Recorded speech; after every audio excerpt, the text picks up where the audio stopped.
Diana sudah pulang. Beo Kinan pada Jeff yang berdiri di depan meja kerjanya. Iya, Tuan. Apa perlu saya menemuinya? Tidak, aku saja yang ke apartemennya sekarang. Ada hal lain juga yang perlu aku bicarakan dengannya, ujar Kinan sembari membubuhi tanda tangan di berkas terakhir. Baik. Hanya satu kata itu yang bisa Jeff sahut. Dia berdiri menunggu bosnya selesai baru setelahnya Kinan memberikan 3 map kepadanya. Saya akan rapikan semuanya dan pulang jika tidak ada lagi yang Tuan inginkan. Kinan diam sejenak, jemarinya memutar-mutar pena nampak sedang berpikir. Membuat Jeff mengurungkan niat berbalik, dia menunggu perintah selanjutnya yang sepertinya akan Kinan beri. Jeff. Sedikit ragu Kinan membuka suara. Dia meletakkan pena dan melipat kedua tangan di sisi meja sembari mendongak menatap Jeff. Bagaimana, Tuan? Sahut Jeff tersenyum sopan. Seolah mengisyaratkan jika dia menerima semua yang akan bosnya katakan atau perintahkan. Menurutmu hadiah apa yang cocok untuk ulang tahun wanita? Alih-alih menjawab, pupil mata Jeff sedikit melebar, senyumnya pun semakin mengembang seraya bertanya, Nona Lisa ulang tahun. Kinan mengangguk dan tetap memberi kesempatan pada Jeff untuk menjawab pertanyaannya. Jeff menggerakkan matanya ke kanan dan kiri, memikirkan jawaban yang tepat. Pasalnya dia sendiri saja jomblo abadi. Tapi dia pernah memiliki ibu, dan itu bisa dia gunakan sebagai sampel. Mungkin perhiasan dengan desain eksklusif. Kinan mendengus lirih dan menjatuhkan punggungnya di sandaran kursi. Ulang tahun besok, Jeff. Aku tidak ada waktu memesan desain khusus. Keluhan itu tidak menyurutkan semangat Jeff. Kita bisa keliling Jakarta untuk mencari desain unlimited dan cocok dipakai Nona Lisa. Meski kenyataannya wanita secantik Nona, memakai desain apapun pasti cocok dan mempesona. Tatapan Jeff nampak menerawang. Kinan pun menukikkan alisnya tajam. Kamu sering memperhatikan Lisa. Jeff kembali menjatuhkan netranya pada Kinan, tapi belum membaca maksud pertanyaan bosnya itu. Iya. Wajahnya begitu sempurna, sahutnya penuh binar. Kamu memujinya.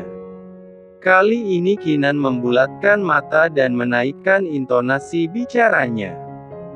Membuat Jeff mencoba mengkoneksi otak dan pertanyaan Kinan barusan.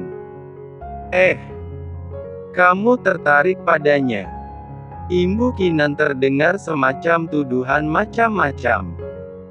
Bukan begitu, Tuan. Jeff tergagap dengan menggerakkan kedua tangannya sebagai penegasan atas ucapannya, saya hanya memujinya. Bukan tertarik seperti yang Tuan pikirkan. Awas saja kau kalau besok memandang istriku. Kalau ada Lisa kamu harus menunduk, jangan berani menatapnya. Ancam Kinan tegas. Iya, Tuan. Jeff hanya bisa menunduk. Dia hanya mengagumi kecantikan natural yang terpancar di wajah istri bosnya. Hanya itu, tidak lebih. Bersiaplah, kita ke apartemen Diana baru setelahnya temani aku cari kado untuk Lisa. Aku mencintaimu Andreas, Ucap Diana begitu dalam dengan posisi berbaring sementara Andreas tengah bermain sesuka hati di atas tupfeh yang selalu memv4-skan H4 Stradian 4T biologisnya. Kamu sudah tahu jawabanku. Pria itu terus bergerak, tidak peduli akan perasaan. Dia hanya berniat bersenang-senang setiap kali Diana memintanya untuk bertemu. Karena kamu yang memberikannya. Jawaban Andreas tidak lagi Diana hirau, dia membiarkan Andreas bermain sesuka hati, membiarkan pria yang sudah bertahun-tahun mengisi hatinya itu merasa terpipi-4-askan setiap kali mereka bertemu. Pelepasan pun tercapai dan pria itu ambruk di samping Diana. Sama-sama meraup oksigen sebanyak mungkin setelah aktivitas P4 NAS mereka. Aku akan menarik Lisa. Dan bagianmu adalah Kinan. Bukankah begitu? Ucap Andreas menatap kosong ke langit-langit kamar. Tapi tidak untuk Diana, dia memandang pria di sampingnya dengan penuh harap. Cintai aku Andreas. Andreas berpaling, membalas tatapan Diana. Sudah berapa kali dia mendengar kalimat itu? Dan sudah sering dia melihat tatapan sayu itu. Ada rasa kasihan, tapi dia tidak pernah berbohong akan ucapannya. Tidak cinta, lalu bagaimana lagi? Lisa, entah wanita itu masih saja mengisi hati Andreas. Padahal sudah 1 tahun lamanya dia pergi meninggalkan Lisa karena terlena dengan godaan Diana dan ancaman wanita itu sekaligus. Kamu cantik Diana, ucap Andreas menatap wajah yang masih mengkilat akibat aktivitas PAN-4S yang banyak mengeluarkan banyak keringat. Jika sedang seperti ini, dia melihat wanita dalam dekapannya itu begitu rapuh tidak seperti sosok Diana setiap kali di hadapan orang lain. Banyak pria yang bisa mencintaimu lebih daripada aku. Aku seorang bajingan yang hanya menikam empati tubuhmu saja. Ya, kamu memang bajingan. Sayangnya aku sudah jatuh cinta dengan bajingan sepertimu. Ucapan itu membuat Andreas terkekeh ringan. Diana selalu mengatakan apa yang ada di otaknya. Tidak pernah dia filter.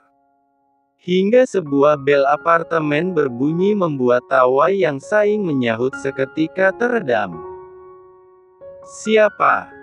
Apa mungkin penagih hutang? Ledek Andreas. Sembarangan. Sembur Diana menjita kepala Andreas membuat pria itu mengaduh. Diana pun bergerak untuk beranjak merangkak turun dari ranjang. Apartemen ini sudah Kinan lunasi. Ia berucap dengan pongah. Wow! Sahut Andreas terkekeh kecil dan memundurkan tubuhnya untuk bersandar di headboard. Setelah ini kamu memintanya mobil. Kita lihat saja nanti. Diana menarik batrobe dari sisi ranjang dan memakainya. Dia mendekati Andreas hanya untuk mengecup singkat bibir itu. Aku akan cek siapa yang sudah mengganggu posisi ternyaman kita, bisiknya diakhiri dengan kerlingan mata nakal. Diana berbalik dan mulai melangkah penuh percaya diri keluar dari kamar sembari mengikat rambutnya yang acak-acakan akibat ulah Andreas. Bel kembali berbunyi menandakan orang di luar sana terlihat tidak sabaran. Membuat Diana berdecak lidah. Ah, siapa sebenarnya tidak sabaran sekali seperti Tuan Bosi gerutu Diana. Karena tidak berpikiran aneh-aneh, Diana membuka pintu dengan cepat bersiap menyembur omelan pada tamunya. He'll come. Seketika Diana menegang. Tenggorokannya tercekat. Matanya membulat. Dia terkejut melihat sosok pria yang sangat dia kenal berdiri di depan pintu. Kekinan. Suara itu terdengar lirih. Ini begitu mendadak. Kinan menaikkan satu alisnya melihat respon Diana yang tidak seperti biasa. Kenapa terkejut? Apa aku mengganggumu? Diana mengerjapkan matanya beberapa kali untuk menyesuaikan keadaan. Tidak.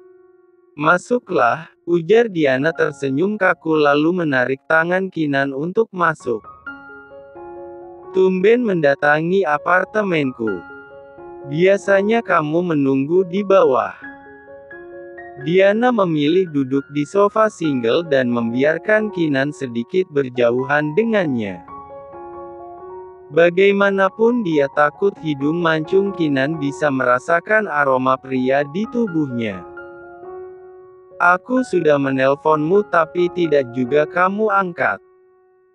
Sedangkan kata Jeff kamu tadi nampak kurang enak badan jadi aku berinisiatif untuk naik ke unit ini. Diana setengah merespon, dia begitu gelisah. Matanya melihat ke kanan kiri. Takut-takut ada barang milik Andreas berada di ruang tamu. Aku hanya ingin mengambil berkas yang sore tadi kamu bawa. Berkas? Diana nampak berpikir. Berkas yang besok siang harus diantar ke kantor pusat Morgan Group. Oh. Hehehe. Iya, aku akan ambil. Niatnya itu aku gunakan sebagai contoh karena aku membawa tugas dari kantor supaya besok pagi sudah selesai. Tapi aku juga membutuhkannya. Oke, aku ambil lebih dulu. Diana beranjak meninggalkan Kinan dan berjalan ke kamar. Setelah sampai, dia cepat-cepat menutup pintu dan menguncinya dari dalam. Siapa? Tanya Andreas sudah berpakaian lengkap. Seketika Diana pun menempelkan jarinya di bibir pria itu. Set. Ada Kinan di luar sana. Ujarnya berbisik. Apartemen itu bukan unit mewah, jadi kamarnya tidak begitu kedap suara. Hei! Jangan berani-beraninya kamu muncul di hadapan Kinan di tempatku ini. Diana menahan tangan Andreas, bisa-bisa rencana kita gagal. Andreas menghela nafas dan memutar kedua bola matanya jengah. Oke, aku akan menjadi pecundang yang bersembunyi di sini. Ungkapan pasrah itu baru bisa membuat Diana tersenyum, sebentar saja sayang. Dia hanya mengambil berkas. Sementara di luar kamar, Kinan tengah mengirim pesan pada Jeff. Jeff, coba kamu cari info jewelry terbaik yang bisa persiapkan model eksklusif dalam waktu 1x24 jam. Ada model yang ingin aku pesan untuk Lisa. SEND. Kinan kembali menyimpan ponselnya ke dalam saku jas kemudian mengangkat satu tangan hanya untuk melihat jarum jam. Sudah senja. Kinan tidak memiliki banyak waktu sebelum toko perhiasan tutup. Dia menepuk-nepuk tangannya di atas paha sembari mengedar pandangan. Sebuah apartemen sederhana yang baru dia lunasi. Sederhana, tidak apa-apa kan? Lisa tidak akan marah jika mengetahuinya, pikir Kinan. Belum banyak perabotan di sana. Dinding pun hanya berhias satu lukisan kecil. Belum ada Gucci atau vas di sudut-sudut ruangan. Tunggu. Netra Kinan menemukan sesuatu di atas nakas seberang. Sebuah jam tangan yang sepertinya dia kenal. Kinan beranjak dari sofa. Tatapannya tidak goyah. Bunyi sepatu pantofel yang dia gunakan menggema. Dalam langkahnya dia tetap menyorot pada jam tangan hitam itu. Semakin dekat dia semakin yakin siapa pemilik benda berwarna hitam dengan desain limited. Tangannya terulur untuk meraih jam tangan, satu nama yang dia ingat. Andreas, ini miliknya. Tapi kenapa ada di sini? Ceklek. Pintu kamar Diana terbuka, Kinan beralih atensi ke arah Diana dengan benda hitam masih dalam genggamannya. Wanita itu sedikit terkejut melihat Kinan berdiri tidak jauh dari kamar, tapi dia masih berusaha tenang. Ini kah berkas yang kamu maksud? Diana mengulurkan berkas saat mereka sudah berhadapan. Kinan tidak menjawab, netranya tetap menjatuhkan pandang dengan tajam. Membuat Diana sedikit panik. Kenapa kamu memandangku seperti itu? Tanya Diana tergagap. Kinan dengan satu tangan kosong mengambil alih berkas itu. Kemudian tangan satunya dia angkat. Ini milik siapa? Diana terdiam. Sebagian sarafnya mulai menegang. Apa yang sedari tadi dia hindari rupanya sudah Kinan temukan. Itu milik siapa? Ya. Diana balik bertanya. Dia mulai gugup tapi berusaha dia sembunyikan. Ini milik Andreas, kan? Aku sangat mengenal benda ini. Ada hubungan apa kamu dengannya? Detak jantung Diana semakin bertalu-talu. Bagaimana bisa Kinan menemukan benda itu? Dan kenapa dia tahu itu adalah milik Andreas? Pikir Diana. Atau Kinan melirik ke pintu kamar, pria itu ada di dalam.